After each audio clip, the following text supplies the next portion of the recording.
Hello, everybody, and welcome back to Kerbal Space Program 2, where last episode we landed in the Pole Lowlands here. And of course, the reason that we did that was because we need to run this radiation observation. And I don't think we need to recover it or transmit it in theory, but we probably will. Let's have Bill EVA while that's running, and he is going to just let go here and gently drift down to stand on top of this tank. We apparently have already researched this. This is a surface survey, though, so that should be fine. We probably don't need to run the crew observation, but I'm going to try it anyway, just in case we have to. Okay, there's our mission control reward available for running the science survey. Wonderful. We do need to get this crew observation done, although I think that we probably don't need to do it. We should do it. Yeah, already in storage. Just want to double check that. So that's all fine, and we're going to go up, and we're going to climb in. There's nothing else to do here at this point, and we might as well just head home. So that is wonderful. Feels kind of weird to head home already, but, I mean, what else is there to do here? We're at a jaunty angle as well, and it's a little bit questionable, this angle. So we're going to turn the SAS on, and off we go. I want to just bring ourselves over this way. I'm throttling us down because we have enough verticality at this point, and I want some horizontal speed. So I'm just bringing us over to about here. We're now in orbital mode. Okay. Noted. Well, we've got a lot of apoapsis here. So that definitely happened. Well, that's fine. If we were to create a maneuver plan here, we would, of course, want to circularize that. And then we'll just head out after this. Which direction are we going to want to burn in, though? We'll have to test that. Okay, let's just align ourselves to the maneuver node for now. That'll be fine. We're actually heading that way at a pretty good clip here. I like it. We're almost in position, and we'll warp forward about 4 hours, and then get a 1 second burn. Perfect. So back into space we go. And there was something down over here that looked a little bit different. Maybe some sort of an Easter egg or something. I'm not sure exactly what that was. But it's a little late now, so we are definitely going to get this burn completed.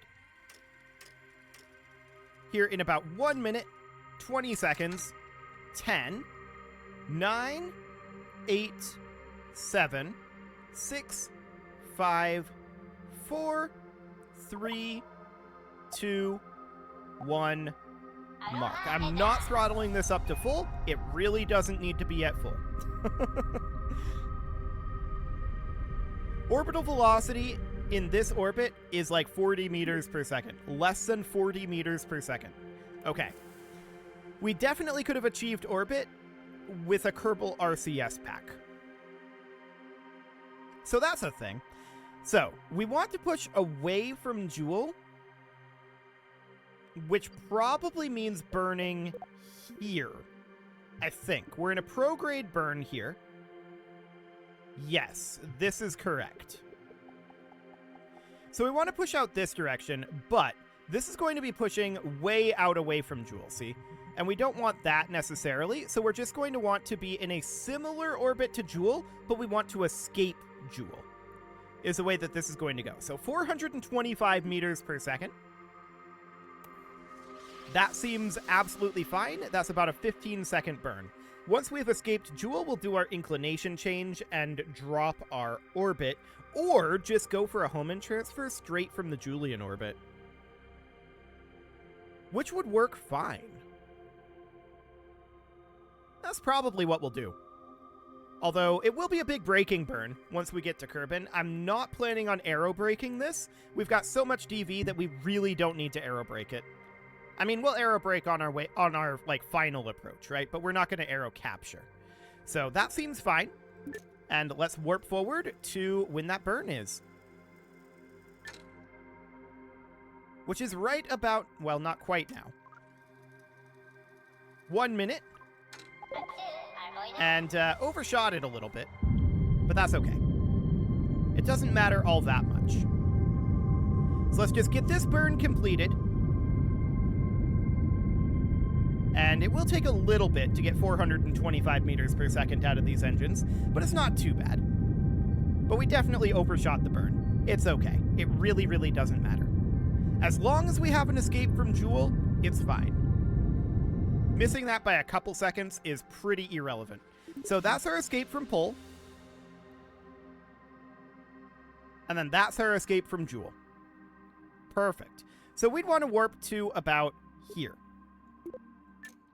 Let's go. So we've escaped from Pole, and now we are heading out of Joule. I like it. There we go. We've now escaped from Joule as well. So of course we want to set Kerbin as our target. So we're going to come on in over here. Come here, Kerbin. Set as target. Perfect. Where's our ascending and descending node? Okay, so the descending node is out over here. That'll be the next point. And we're like 2 years away from it, but that's fine. I'm sure Bill, Valentina, Tim C, and Bob are absolutely fine with chilling for 2 years. So that'll be good. We're going to bring this up, not down. Okay, and this is going to be about a 100 meter per second inclination change. Like an 80 meter per second inclination change, actually. That is not bad. I like it. So we'll orient for that inclination change and then warp on over. Wonderful. There's a distinct lack of ambience here, but okay. Sounds good. Or more specifically, it doesn't sound good, because it doesn't sound. I mean, that is how space works, so sure. We're going to warp on forward right about now. Now, it's going to be a pretty long warp. We've got to go about 2 years. So it's definitely going to be a lengthy one. And then from there, we'll be able to find a Hohmann transfer over to Kerbin quite easily. But we'll have to dial that in, right? No doubt about that. This is longer than 2 years, isn't it? I think that might have been longer than 2 years. I'd have to double check the mission or the total time, universal time, but I feel like it was. Well, we're still about 4 hours away, so let's warp forward. Now about 2 minutes. Excellent. 1 minute. 50, 40, 30, 20, 10, and 5, 4, 3, 2, 1. Mark. Only about a 3-second burn here. That should do. Let's see how we did. 0.0? I like it. So now we can start looking for a transfer basically anywhere we want, right? We're going to be going all the way into Kerbin. Oh yeah, the gimbal lock. That's always exciting. And we're, of course, going to be dropping our maneuver around here or so. That was an encounter with something. But it wasn't what we're targeting. That's passing Dress's orbit. That's passing Duna's orbit. And that's Kerbin right there. So the question is, what do we need for an encounter? Actually, that timing is not too bad. I wish that this was not open. It's right over the maneuver node. Okay.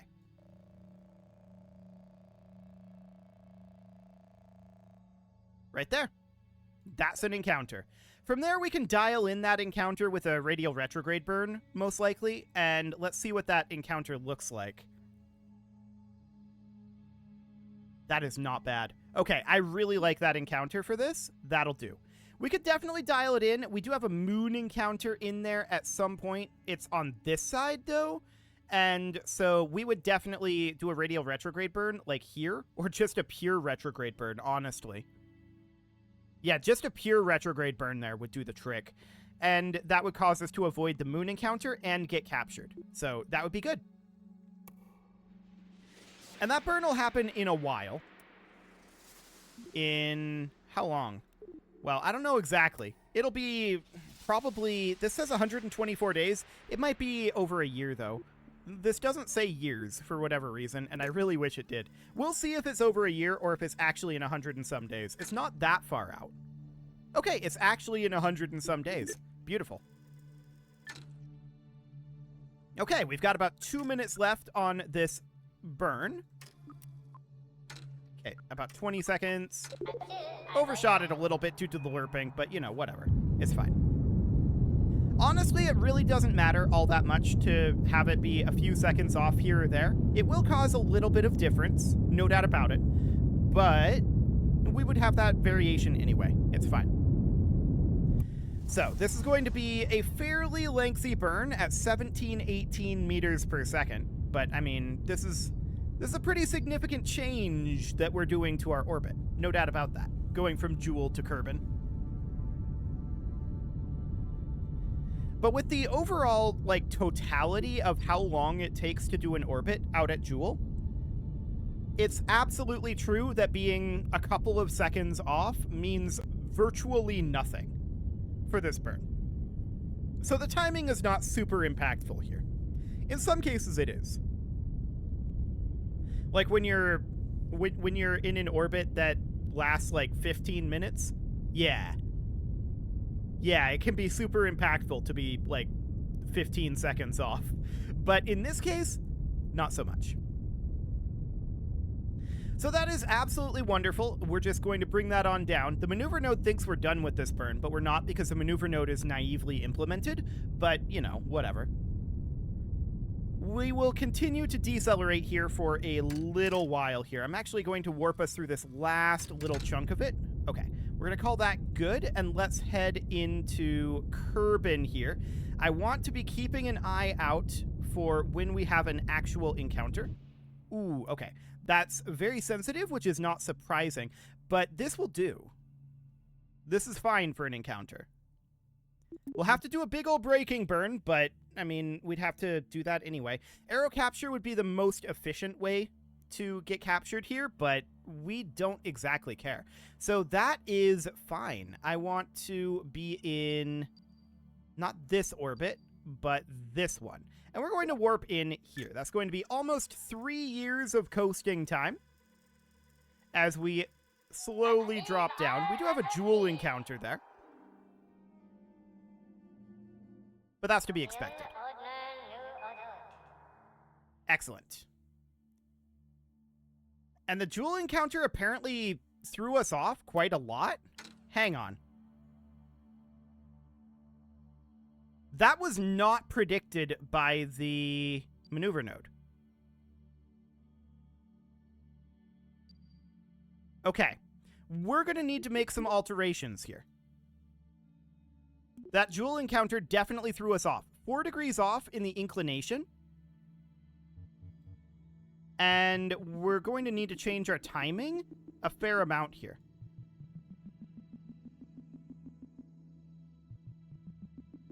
That's very awkward.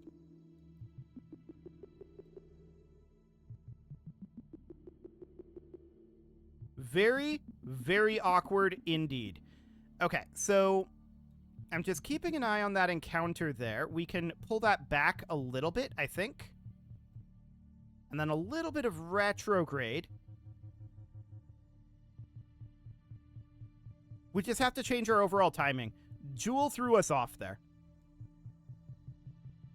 I think retrograde is the way we need to go. Yes. Overshoot the retrograde a little bit and then bring this in like so. Not finding an encounter there. Very awkward. It never brought us out of warp either, which it's supposed to do. So it never predicted that Joule encounter, which it should have. To be clear, I'm not saying that the Joule encounter shouldn't have happened. It probably should have, given the maneuvers that we were performing there.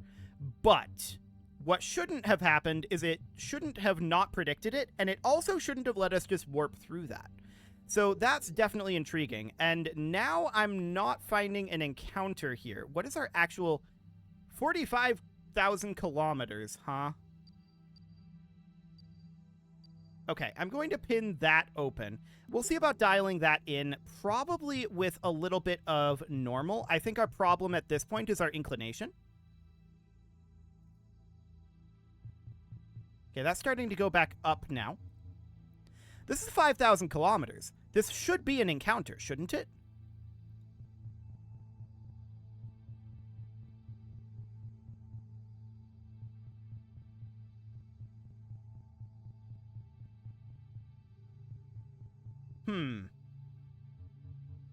We can try changing our timing a little bit, but we're having a hard time dialing it in closer than 5,000 kilometers. Yeah, so that's very awkward. No doubt about it.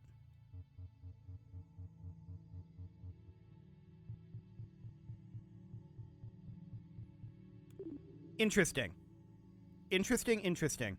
So, here's what I'm going to do. We're going to create a maneuver plan here. We're going to prograde it, encapsulate the orbit ever so slightly, and we'll circularize down here and home and transfer again. I don't think we have another really good option here at this point. Joule really messed us up there, and the node should have predicted that. Like, the orbital flight path should have seen that we were going to get that encounter, and it did not predict that in the slightest. So that's noted. This is going to be a little bit more complicated to get back, a little bit more DV. It's not a big deal. We will be fine. We will be fine, but this is definitely awkward. Also, the auto warp should have stopped before we entered the sphere of influence of Joule. So both of those things should have happened, and both of them failed, which makes me think that they're probably interconnected in some way. So that's good to know. We're going to warp forward to this corrective burn, and we're just going to raise up our apoapsis a little bit here. Honestly, I'm going to burn now. It doesn't matter. We don't have to go to this exact point. I just want to raise up our orbit to be decently above that of Kerbal, because our timing is probably not going to be ideal, and this is going to be a fairly similar orbit here. But I don't want to raise it too high, right? So we're just going to put it about here. Because any orbit that we raise, or rather any amount that we raise this orbit right now, we're going to have to get rid of later. So we're just going to encapsulate around here. I don't love this timing. This is better. Okay. That should do. We'll align for that. That's a 2,400 meter per second burn. It's going to be hefty, and it's going to get rid of these outer tanks. That's fine. We've got plenty of Delta V left over to bring ourselves back, and we're going to have to get rid of that DV anyway. That was intended to be gotten rid of in the retrograde burn when we got back to Kerbal, if Joule hadn't have completely messed up our orbit. So, let's just get ourselves into position for that burn. Actually, hang on. When is the descending node? That was around that same time, wasn't it?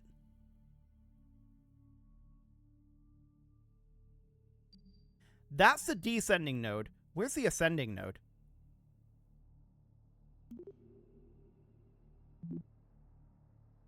Here. Okay, gotcha. That's fine. Okay, so we'll just put this about here or so. Change that timing a little bit to be about there. That's still before the descending node. This will be fine. Okay, so we're going to warp on in. It's a more awkward pass for sure. Definitely not what I had intended, but it makes sense that that happened. The Joule encounter, I think, should have happened. That was correct. The thing that failed there was that the game failed to predict it and failed to pull us out of warp as it happened. Both of those should have happened, but they didn't. So that's okay. We can make this work. We can see we're moving very quickly right now, and that is to be expected. We've got about 4 hours until this burn. We'll continue to warp forward a little bit. This is close enough at this point. I'm going to commence this burn now.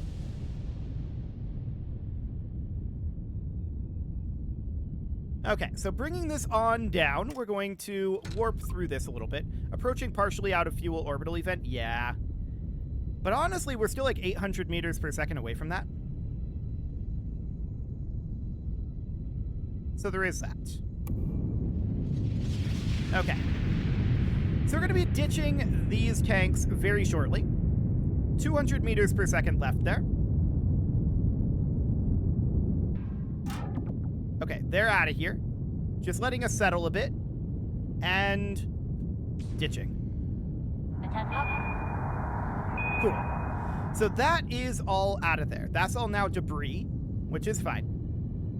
And we'll just continue to bring this on through. So let's go back up to a reasonable warp here and finish up this burn about there. That should be good. What's our orbit looking like now? Yeah, that'll work. So a 4-degree inclination. Joule really messed up our orbit. Really significantly. Okay, so we're going to need to do something kind of like this. I mean, this is probably unnecessary to do the inclination change again. We can probably find an encounter, but this will make it cleaner. And probably make us find the encounter faster. And we've got plenty of Delta V anyway. I don't mind. It's okay. So let's get into position for this inclination change. That Joule encounter really messed up our orbit. No doubt about that. Okay. So we're going to do this in about 17 minutes. Let's continue to warp forward a little further. 40 seconds. I like it. 30 seconds. 20. 10. And 5, 4, 3, 2, 1, mark. Okay, this is going to be about a 30-second burn for us to get our inclination changed. Wonderful. Once we have that inclination change done, we'll just look for a transfer here. It looks like we are slightly elliptical. That'll make things a little awkward, but it's not the end of the world. A lot of things in this flight are a little awkward, and in fact, in general, KSP-2 is just a little awkward. That's just the way it seems to work. So, that's exciting. Okay, overshot that a little bit, but it doesn't matter. We're now in a 0.0 degree inclination. I like it. So if we were to go for a maneuver here and bring this down, what would this look like in terms of timing? It's pretty bad. Okay. No, I don't want to do inclination. I want to grab and move. That's something that this maneuver node is pretty bad about. There's very few places that you can actually grab it and move it. It's a pretty small hitbox. No doubt about that. But let's just put this back down to here. And we know that we want to move this around and check for timing. So let's bring it around over here. This is going to require a larger retrograde. That's still pretty bad in terms of timing. Okay. So we're going to have to do an orbit. I'm not surprised about this. Once our orbit is this close together, it's going to take a little bit to get a good conjunction. We had a good conjunction, but then Joule ruined it for us. That's okay. We're going to look to get one maybe on this orbit. This is another thing that would have been more convenient in KSP-1 because we can just add an orbit to our maneuver plans. Unfortunately, not so much in KSP-2. This is better timing, but it's not ideal timing. We're starting to get to good timing over here. So we can probably prograde that a little bit. That's looking pretty decent.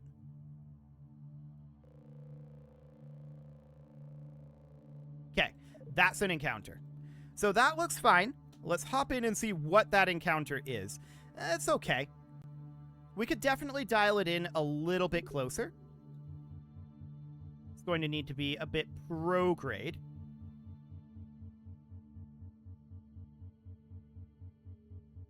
Okay, something about like this would do. That'll be fine.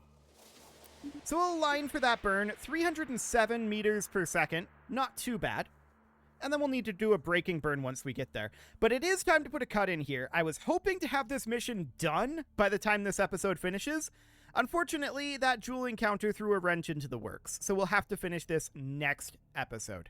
You can leave your offerings to the engagement gods in the form of likes, comments, subscribes, and bell ringings, and a very special thank you to all of the channel members for making this video possible, including ALS Gamer, Atala, Andy McGar, Ali Lee, Dark Horse, Upper Cumberland Gamers, Nick Smarty, Dimitri H, Punching the Microphone, Tommy Kentogan, and all the rest.